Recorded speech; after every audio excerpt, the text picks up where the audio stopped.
Hi, my name is Thecia Ellis, and welcome to this Grandma's Life podcast. Okay, I'm going to start out. Well, let me first by saying I've been sick for about a week and a half with some bronchitis, so I don't know how long I'm going to last today, but we're going to work on it. And then the next thing I want to talk to you about is I listen to other people who do their podcasts and they have like really cool opening lines, and stuff. And I don't know, so I put on Facebook yesterday asking for some opening lines for my podcast. And like Kenneth Esch, he always has really great stuff, but he said he got this from Chat GPT. So the first one he said is, "Welcome to this Grandma's Life podcast, where we dive deep into the joys and challenges of aging gracefully. I'm your host, Thecia Ellis." And the next one he sent was, "Get ready to laugh, learn, and grow with this Grandma's Life podcast. I'm Thecia Ellis, your guide to navigating the ups and downs of life as an independent grandma." I kind of like that one because I like the independent grandma part. And the third one he sent was, "Are you ready to embrace the wisdom and experience that comes with age? Join me, Thecia Ellis, on this Grandma's Life podcast, where we explore the joys and challenges of growing older with grace and style." So the second one I think is pretty good. One lady was, because I think what did I put? Oh, I said I need an opening line for my podcast. This is what I've come up with so far. I'm definitely looking for suggestions. "Welcome to this Grandma's Life podcast, giving you views from an independent grandma who is growing old, not so gracefully." So that's the one I came up with. But one lady saying that maybe not so gracefully was not so nice unless I was a smart aleck, and maybe I don't know. So if I'm definitely looking for some suggestions and see if you can help me kind of narrow it down into some suggestions on what I could do for opening lines, and so I can memorize them and learn to say them properly. Today is March 7th, 2023, and this is episode 21, and it's called "Racing to Provide for Possible Piglets." Sorry. So, yep, bronchitis. I've had bronchitis before, and I've had some pretty good bouts of it, but this one has lasted me for a lot longer, and I just can't breathe. And I went down for 2 or 3 days and didn't do too much more. Oh, you can see my cat in the background. Sorry. But I went down for 2 or 3 days and even got out of the chores once. But, other than that, I've been doing the chores and just kind of breathing between each chore, and I was doing better, but I woke up this morning not as good. And so today's Tuesday, and it literally has been almost a week and a half, but I will work on it. Some farm happenings are the breast roosters have actually started to crow. I know 2 of them have. I've got 4 total. I have 8 breast chickens, and 4 of them are cockerels or roosters. And so I know I've heard 2 different little funky teenager crowing from the little roosters. So they're getting old enough to do that now. So that's always interesting. My hens and the ducks have finally starting laying eggs. We went for literally like 5 months with almost no eggs at all. And the only reason we had eggs is because I had the turkeys that got old enough to lay eggs. And so we've been eating basically scrambled turkey eggs all winter. And they're not bad. Turkey eggs are not bad. I don't think that I would fry them. The taste is not the issue. Is okay. So you've got, everybody knows what a regular chicken egg is like, how the consistency of the yolk and the consistency of the white, and then duck eggs are just a little bit differently. The yolks are bigger and richer and a denser, but a nice smooth, rich denser, and even the white is richer and stuff too. My turkeys, the yolk is very, very dense. And the white is it's not runny, but it's definitely more runny than a duck egg. And so the denseness combined with the runniness, actually the denseness makes it hard to scramble the eggs. You got to work a little bit harder to get them all scrambled up properly. But once you get them scrambled up, they taste just fine.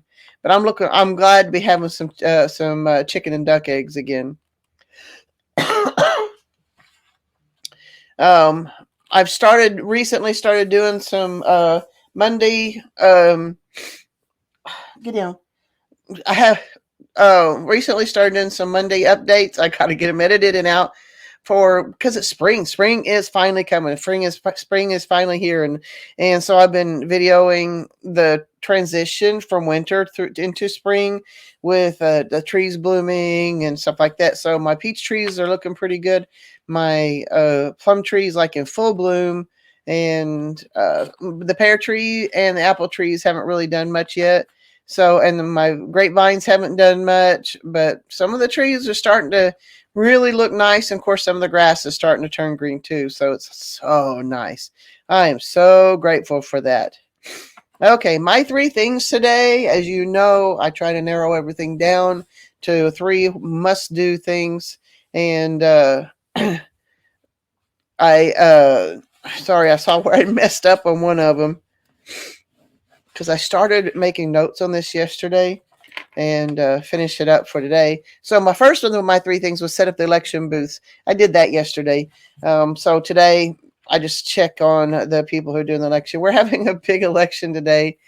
It's killing me. The only question on the ballot is whether we should have recreational marijuana or not. We've already got the medicinal marijuana.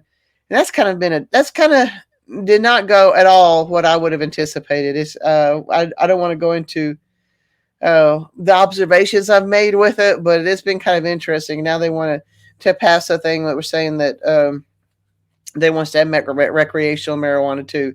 And so when I set up the election booths yesterday, I was told to set it up for a big election and not, almost like a presidential election and not just a school board or something like that. Because there's some of them, we can do several hundred people is in this district, but then like you get some of them like for school boards and stuff. I think they have one for a nearby school, but there are 7 people in our voting area that qualify for that particular voting district. So like these guys sit there all day for possibly 7 people to show up, which I think is just a little bit crazy. But they're expecting a lot of people at the voting booths today. The number 2 thing is building a new pig hut. I had thought that Waddles was pregnant 2 or 3 months ago, something like that, and I was wrong. But I had already bought the supplies to build her another pig hut because I've got one, and all 3 of my pigs, my breeding trio, is together. But but I didn't build the other pig hut because Waddles wasn't pregnant. Well, I'm thinking I'm 95% sure Daisy's pregnant and due really soon. Excuse me. So that's a whole thing that I'm doing there. So, and I've almost got it finished. I was been working on it earlier. That's part of the reason I'm out of breath too, just trying to get the pig hut built. I like the design. Go away. I like the design, and most of it I can do by myself. I have challenges, but that's the way it goes. And I'm learning. The second time I built this has gone much better than the first time. Basically, just learning kind of what you're doing as you go. Yeah. So that's what we got going there. And number 3 of my 3 things is record a podcast. That's, like I said, I was going to do this yesterday, and things have kind of got in the way. I'm having to keep an eye on the phone because some people nearby their house burned down last night, and I'm going to be meeting them up at the clothing ministry sometime. Go away. To get some clothes. I think they have like 4 kids, and they need some clothes to replace all their stuff. And I don't know if you know, on one of my recent videos I put out, maybe it's not even out yet because I haven't edited it yet. If anybody wants a cat, I got a cat. I'm allergic to cats, and this thing has decided it really likes me and wants to be up my butt all the time. So, yeah. Let me find my book. Okay, so I'm still on The Atomic Habits with James Clear, and I'm on chapter 15, and I only did 1 chapter this time because there was quite a bit to it that was pretty good condition, pretty good information in it. So we start on page 189. The cost of your good habits are in the present. The cost of your bad habits are in the future. The brain's tendency to prioritize the present moment means you can't rely on good intentions.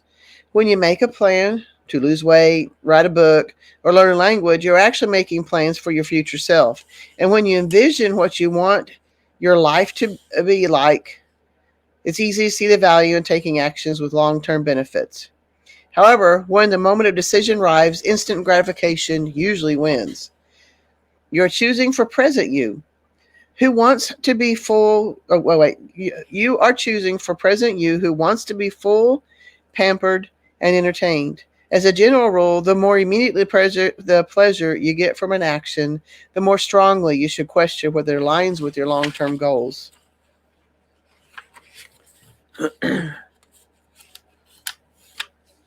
The road less traveled is the road of delayed gratification.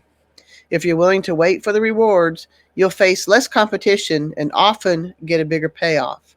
As the saying goes, the last mile is always the least crowded. Most people know that delayed gratification is the wise approach. They want the benefits of good habits, to be healthy, productive, at peace.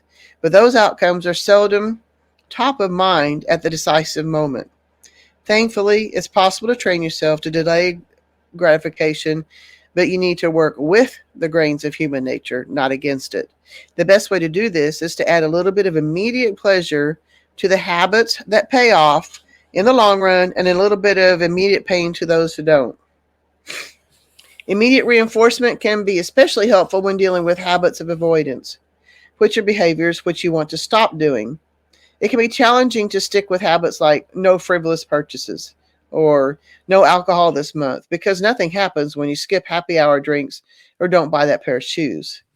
It can be hard to feel satisfied when there's no action in the first place. All you're doing is resisting temptation, and there isn't much satisfaction about that. One solution is to turn the situation on its head. You want to make avoidance You want to make avoidance visible. Open a savings account and label it for something you want, maybe a leather jacket. Whenever you pass on a purchase, put the same amount of money in the account. Skip your morning latte, transfer $5. Pass on another month of Netflix, move $10 over. It's like creating a loyalty program for yourself. The immediate reward of seeing yourself save money toward the leather jacket feels a lot better than being deprived. You are making it satisfying to do nothing. And the last little bit here is the more a habit becomes a part of your life, the less you need outside encouragement to follow through. Incentives can start a habit. Identity sustains a habit. So that was chapter 15 of Atomic Habits, and we're making our way through that pretty good. And I have enjoyed this. We're studying it for the Level Up Master Group, and I've really enjoyed that Level Up Master Group. And if you're interested in joining something like that, let me know. We'll see if we can get you hooked up with them too, because we are connecting and talking and masterminding and stuff. So it's working out pretty good. Okay, my quote of the day is: we often have to do the right thing for a long time before we begin getting right results. And this is from Joyce Meyer. And I used to do a lot of stuff with Joyce Meyer because when I lived in California, the one church that I think we'd had too much. We did end up finding a pretty good church for a long time out there. But before I found that church, we were enjoying part of a church that my husband's parents had been part of, and they didn't even break out the Bible. So when I was moving back from California to Oklahoma, even in the middle of the Bible Belt, I spent like 20 years looking for a good Bible, not a good Bible, but a good church, and just wasn't led to any of them particularly. And so I used to listen to Joyce Meyer. And then, of course, if you look it up now, they call her a false teacher and all that other stuff. But I don't care. I don't listen to it anymore. I've got other things that I listen to and do. But this is still a good quote. We often have We often have to do the right thing for a long time before we begin getting right results. Joyce Meyer. So that's my quote of the day, and I'm sticking with it. All right, what's on my mind? Oh, taxes. You know what? I think I mentioned this before, and it's really weird. I don't know what it is. I think it has something to do with my Microsoft account, and sometimes I can find all my documents and have no problem with it, and other times I can't find any of my documents except for the ones I've done recently, and all my spreads. So that indicates that all my spreadsheets that I've done for 2022. And I know I had taxes done all the way up through May. Well, I'm going to have to start all over. And guess what? It's getting close. And I'm having to buckle down and actually get onto taxes on a more full-time basis, or not full-time. You know what I mean? I gotta buckle down and get it done. I just kind of resent the fact that I'm going to have to basically start over because I've looked and looked. You can go, well, you can try this, you can try that. Yes, I could spend 2 or 3 more hours wasting my time looking for the documents that I need now, or I can go ahead and just rebuild them and move on and learn something in the process. So that's what I'm going to do.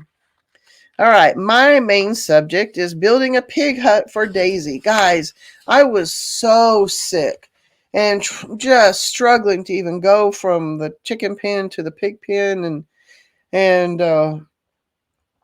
was having to lean on stuff and just really struggling with breath. And I looked up and I thought, oh my goodness, Daisy's belly is almost touching the ground. How in the world could I have missed this? And um, like I said, I never saw any breeding activity. I did finally call a vet. I haven't heard anything back from him, but have him come out and see what's going on because I thought, okay, if Daisy really is pregnant, maybe I should have somebody look at her and make sure she's okay, which I'm sure she is. But then with Oscar being so crippled up, the poor guy, it's just really hard for him to put any weight on his hind legs, especially his right one. So, and I'm wondering if it's an injury. I'm really wondering if one of the girls hurt him. And that's what the problem is. I don't know, but I haven't heard back from the vet yet. I guess I'll try to call back here in a few minutes. But yeah, it's one thing to have a big old belly, but I think her teats are changing and stuff too, which means I better get in gear. And so that's what I did. I was grateful that I already had the supplies that I needed to build her a new pig hut, and I did it today. I think I've got 2 or 3 more screws I'm going to put on for the outside, the plywood on it, and I'm going to have Tom help me drag it over there. Usually I can do that stuff by myself. I can't hardly do anything by myself right now. So I think I've got it far enough and sturdy enough that we can drag it over there, and maybe I can start getting her separated and get her where she can make a nest if that's what she wants to do, and all that. So that'll be good. I just got to get it going or get it over there and get it set up for her. Let me get a drink. All right, my story of the day. I was listening to Toolman Tim. He was doing that radio show, and one of the, which is kind of cool. He had a series of people who produce content and had them do like 15-minute segments of their one show and stuff. And one lady was talking about learning how to drive. She asked, "What was your first car?" And I don't even know what my actual first car was, but I was born in 1962, so I turned 16 and what was that make it? 78, 1978. And so mom and dad's car, I think at that time, was a 1972 Galaxy 500, but dad also had bought a 64 Chevy pickup. It was a narrow bed 64 Chevy pickup, and we ended up doing a lot with that whenever I was a kid. He put a camper. He totally overhauled the engine and rebuilt it, and just really worked on it and did a good job with it. And then he put a camper on it and built a bed inside of the camper, and basically set it up for camping. So on the driver's side, there he built a toolbox. No, he built a chuck box with a false bottom in it that had his tools in it, which I thought was really cool. So if you're thinking that you're was going to break in and get a bunch of tools out of this box that he had put on the step side of the truck. Basically, all you're seeing is canned goods, but the false bottom is where Dad kept his tools. And on the other side, on the step side thing, he had one of those round thermos coolers, and it's kind of funny. because we are talking about the 70s here. That's what we kept stuff in, mainly for sandwich making and stuff like that. But inside the lid of this cooler, Mom always had a tube of lipstick taped. So even when we went across the desert going to California, Mom had her lipstick if that's what she wanted. But that was what they called a 3 on the column. It was a 3-speed manual transmission, and the gear shifter was on the column and not on the floor. And that's what I learned to basic. I mean, it was easy to learn to drive the automatic transmission, but Dad felt it was necessary to teach us how to learn how to drive a standard transmission. The only thing his philosophy was kind of crazy, because I'm one of those, and I've had two or three vehicles over the years that were standard transmission. So I do my left foot on the brake, on the gear shifter. Sorry, it's been too many years. And then when you're stopped, you have the clutch down, and then you got your foot on the brake, and then you just hurry up and put your foot on the gas. Well, Dad always had to do. He was always trying to teach us to do all three. Have both feet on all three pedals at the same time while you're at stop signs and stoplights and all that other stuff. Well, that was just a pain in the neck. And then I don't know what I kept doing wrong. Dad kept having to climb up underneath there and untangle the gears or something. To this day, I don't understand what that entailed, but he would have to climb out there and fix that, especially if we were on an intersection with an incline where you had to go up. So I was glad when he finally let me alone and I could learn how to do the shifting gears and with the clutch and everything on my own without having to put feet on all three pedals. So that was what I learned to drive, and it was. And I'm glad I learned how to drive a standard transmission. I could probably, with a little practice, continue to do it now. I guess I'm going to have to if I'm going to learn how to drive a tractor. Okay, I'm wearing down, guys, and I got most of it in there. Where I can be found is grandmashomestead.farm. And yes, I have finally started making some posts. I've got a couple of blog posts on it. I did transfer and got one recipe going on it. So Elise is finally active and going, and I'll be working with it some more. So that's grandmashomestead.farm. My YouTube channel, my main YouTube channel is Grandma's Homestead. I do have a Farm Animal Life YouTube channel. Now, for a long time, I still do. I just put a camera in with some whatever's animal, but then I'm learning to do some shorts lately too, and that's working out pretty good. I'm on Instagram, TikTok, Facebook, MeWe, Twitter, all in different versions of Thecia Ellis. All right, guys. Thank you for listening. I know I'm going to get my breath back. I know I'm getting better already, but boy, I'm looking forward to being able to breathe again. So I'm going to sign off. God bless, guys. I'll see you next time.